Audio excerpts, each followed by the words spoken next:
हजारों घर उजड़े, वहां सैकड़ों घर बसे और उन बसने वाले घरों में एक घर तारा सिंह और सकीना का भी था। मगर ये सब इतना आसान नहीं था। खुशियों के चंद साल बीते ही थे कि एक दिन अपनी पत्नी, अपने बच्चे की मां को हजारों मुश्किलें झेलकर अपने ससुर अशरफ अली को इंसानियत का पाठ पढ़ाकर तारा सिंह सकीना को खुशी खुशी अपने घर हिंदुस्तान ले आया।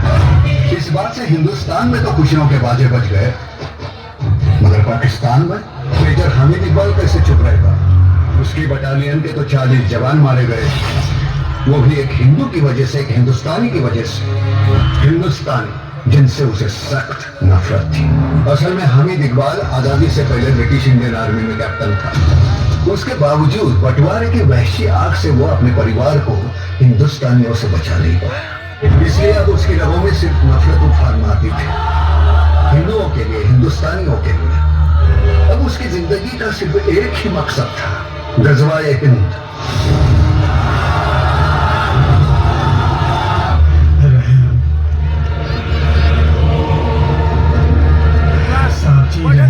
की कोई कीमत नहीं है मजहब के बाजार में। भीख मांगी थी रहम की मेरी अम्मी, मेरे अब्बू ने, मेरे भाई बहन, सबको मार दिया तुम्हारे लोगों ने वहां दिल्ली में। तुम लोगों का मुल्क था, तुमने मारा। ये मेरा मुल्क है, मैं मारूंगा। ये मुल्क मेरा भी है, हमारी 4 पीढ़ियों ने तुम्हारा मुल्क। ठीक है, इस मुल्क के बनकर दिखाओ। सूबेदार लेकर आओ गीता या कुरान।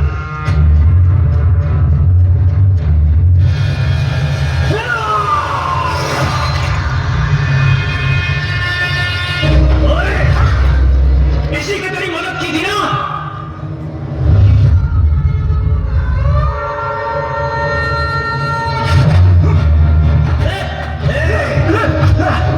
मेरे घर में घुसकर मेरे पे हाथ उठाता है।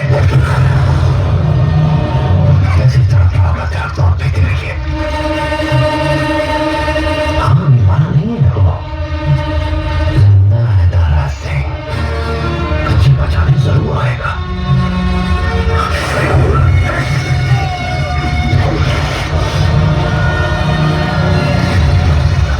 बॉस का वक्त हो गया है जनाब।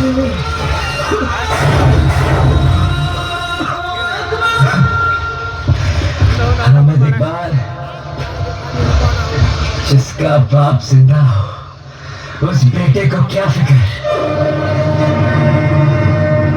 नमाज पढ़ने जा रहे हैं ना आप, तो अल्लाह से अपने लिए दुआ मांग लेना, मेरा बाप पे यहाँ जाए। क्योंकि अगर वो यहाँ आ गया ना, उसने मेरी ये हालत देख ली, तो तेरे इतने चीथड़े करेगा, इतने चीथड़े करेगा, इतने चीथड़े करेगा, तेरा पूरा पाकिस्तान नहीं गिर पाएगा।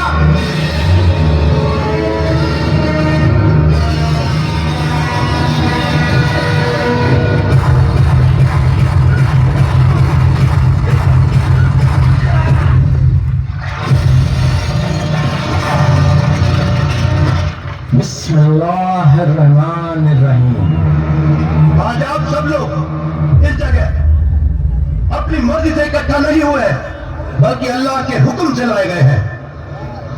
आज से कुछ वर्ष पहले एक हिंदुस्तानी गुनहगार ने जो आगाज किया था, आज अल्लाह उसे अंजाम तक पहुंचाना चाहते हैं। नारे तकबीर!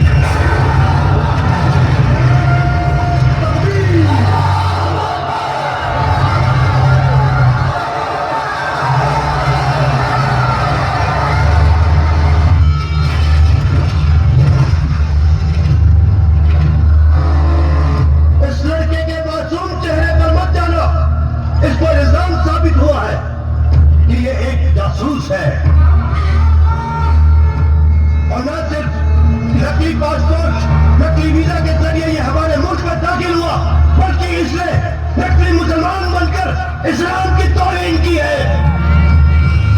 अपने जासूसी के कारनामों को अंजाम देने के लिए इसने भी अपने बाप की तरह पाकिस्तान की एक मासूम बच्ची को बरगलाकर अपनी मोहब्बत के जाल में फंसाकर उसकी असमत के साथ खिलवाड़ किया है। लेकिन मुस्कान, ये बयान तुम्हारा ही है ना? इसमें जो कुछ लिखा है वो सब कुछ सच है ना? इस हिंदुस्तानी काफिर लड़के ने तुम्हारी असमत लूटी है ना? बताओ, आज इन सब के सामने अपना मुंह खोल के बताओ कि इसने तुम्हारी असमत लूटी है। ये दस्तखत तुम्हारे ही है ना? और ये जो दस्तखत है तुमसे किसी ने जबरदस्ती से तो नहीं करवाए?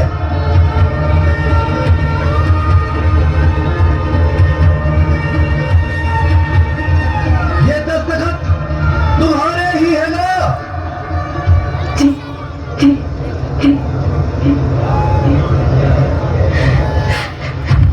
है इससे बड़ा कोई और गुनाह इस्लाम की नजर में? हमारे उलेमाओं ने कहा है एक दिन रज़वाए हिंद होगा, एक एक हिंदू मुसलमान बनेगा और ये हिंदू हमारी मासूम बेटियों को बहलाएंगे, उनकी असमत लूटेंगे, उन्हें हिंदू बनाएंगे।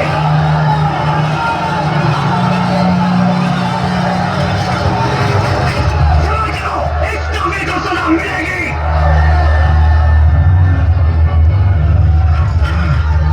मान दो इसे तोप के मुंह में और देख ले दो पूरी दुनिया को शरीयत का इंसाफ। क्या इंसाफ है तेरा? तूने जितनी कुरान पढ़ी है ना, उससे कई ज्यादा मेरी माँ ने मुझे सुनाई है, समझाई है। और शरीयत में लिखा है कि मरने वाले की आखिरी ख्वाहिश पूछी जाती है। तुझे इतना भी नहीं मालूम? इस अजीम गुनाह के बाद तू अपनी आखिरी ख्वाहिश का हक खो बैठा है लड़के। पर रहम दिल है पाकिस्तान का कानून। बता,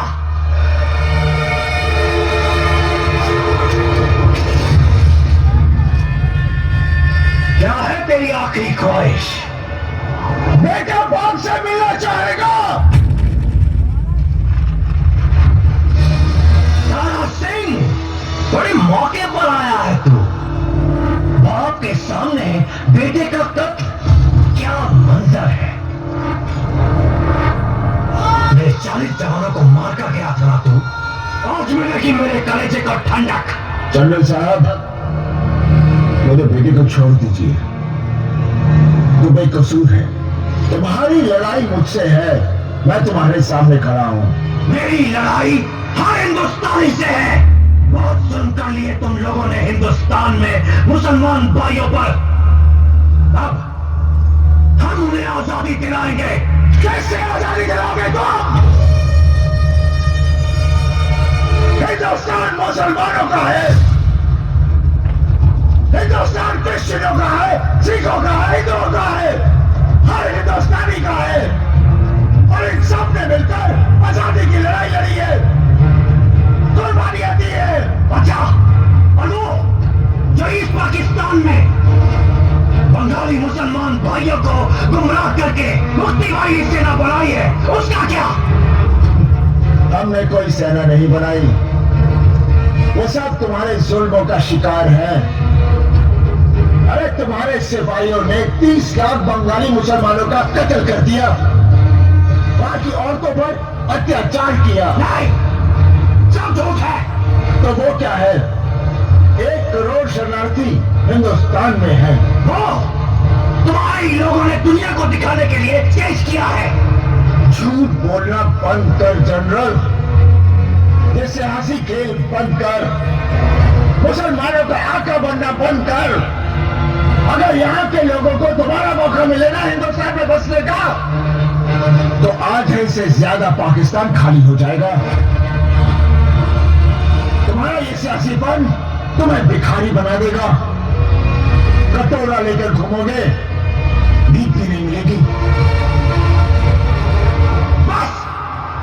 बहुत हो गई बकवास। मान दो बाप को भी बेटे के साथ तोड़ के मुंह में। देखते आज ये क्या उखाड़ता है।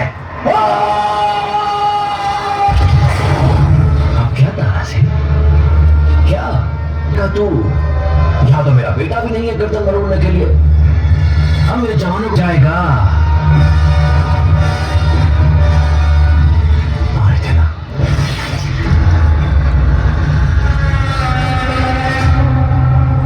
और तू बेटे के सर पर बाप का साया थूका था मेरे मुंह पर। अब थूकना तेरा बाप भी यहाँ है।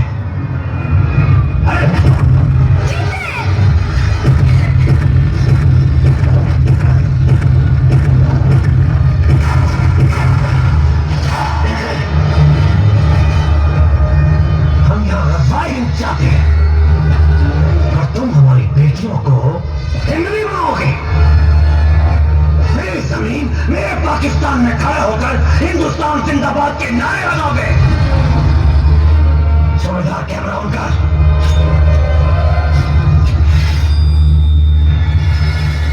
अब तो चिल्लाएगा हिंदुस्तान मुर्दाबाद। बोलता सिंह हिंदुस्तान मुर्दाबाद। बोल बोल। हिंदुस्तान जिंदाबाद था, जिंदाबाद है और जिंदाबाद रहेगा।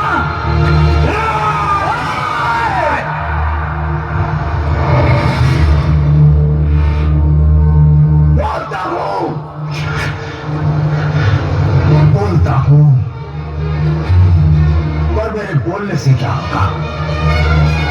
अगर मैंने मुर्दाबाद का नारा भी लगा दिया ना तो मेरे मुल्क की शान कम नहीं होगी। हमारा तिरंगा आसमान में लहरा रहा है, वो लहराता ही रहेगा। अगर हर पाकिस्तानी ने हिंदुस्तान मुर्दाबाद का नारा भी लगाया ना तो उनकी आवाज हमारे बॉर्डर तक भी नहीं पहुंचेगी। और अगर हर हिंदुस्तानी ने जिंदाबाद का नारा लगाया तो उसकी आवाज की गूंज तुम सबको फाड़ देगी।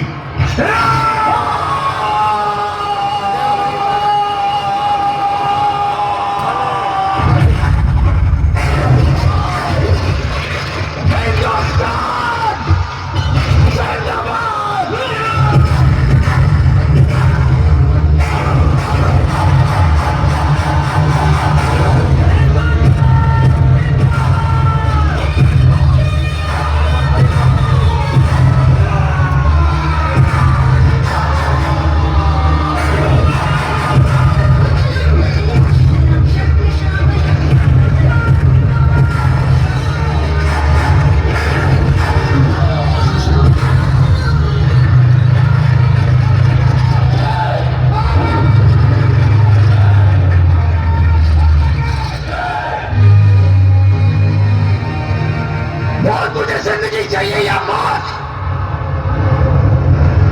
कुरान शरीफ या भगवत गीता?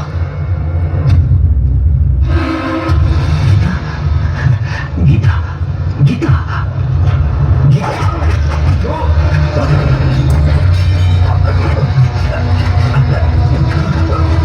दोनों बच्चों को गले नहीं लगा सकता था। कैसे इंसान हो तुम? अगर अपने रसूल के रास्ते पर चलता ना तो जज्बा हिंद नहीं जज्बा हिंद की बात करता और दुनिया एक जन्नत होती है।